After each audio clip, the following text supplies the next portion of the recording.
Today we'll be talking about the nephron, or urine formation. The nephron is located in the cortex and medulla of the kidney. This is the afferent arteriole, where blood enters the glomerulus. This is the efferent arteriole, where blood exits the glomerulus. The efferent arteriole supplies the vasa recta, which is a set of capillaries that is going to run parallel to the nephron. The glomerulus is the major site of filtration. So, as filtrate exits the glomerulus and enters the proximal convoluted tubule, your filtrate will be composed of things like water, sodium chloride, potassium, bicarbonate, glucose, amino acids, and our two main waste products, creatine and urea. So, to start off with some important terms that we'll be using, we have reabsorption.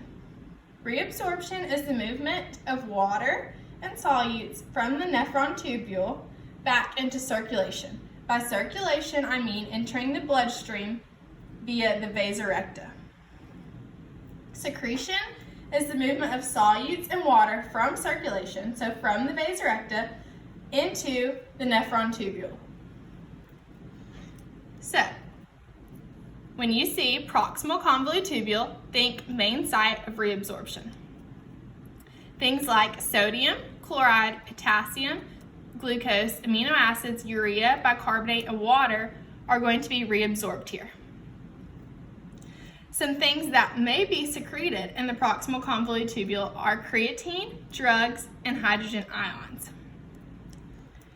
Next, we have the descending loop of Henle.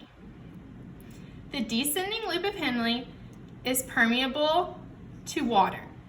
That means that water is being reabsorbed into the bloodstream.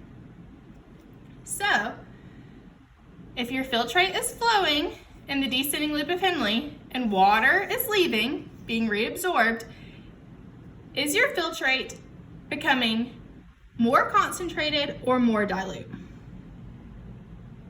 The answer is more concentrated because water is leaving.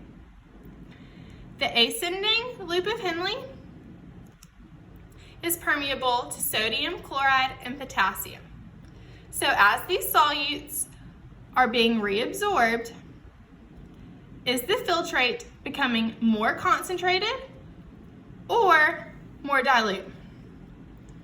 The answer is more dilute because these solutes are being reabsorbed. Next, we have the distal convoluted tubule. Some things that are being reabsorbed here are sodium, chloride, potassium, calcium, magnesium, and bicarbonate. Something that might be secreted into the distal convoluted tubule would be hydrogen ions. Next, we have the collecting duct. The collecting duct will eventually lead to excretion. But first, we have a few more things that are being reabsorbed here. Urea, in some cases, may be reabsorbed. Sodium and water may also be reabsorbed. And potassium may be secreted into the collecting duct. So, it is important that we note two hormones that are involved in the collecting duct. You have aldosterone and ADH. These are used for water reabsorption. So, if you are really dehydrated, there is going to be a large presence of ADH and aldosterone so that the water is being reabsorbed into your body. Some things that are excreted. So this would be forming your urine. Water, sodium chloride, potassium, bicarbonate, creatine, and urea. So, to recap a few things that we discussed in this video, it is important that we know the difference between reabsorption and secretion. So, reabsorption goes from the tubules back into circulation. Secretion goes from circulation back into the tubules. The proximal convolute tubule, main side of reabsorption. Descending loop of Henle, the urine is becoming more concentrated. Ascending, the urine is becoming more dilute.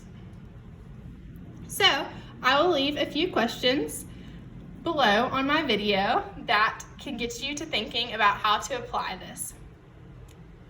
Thank you.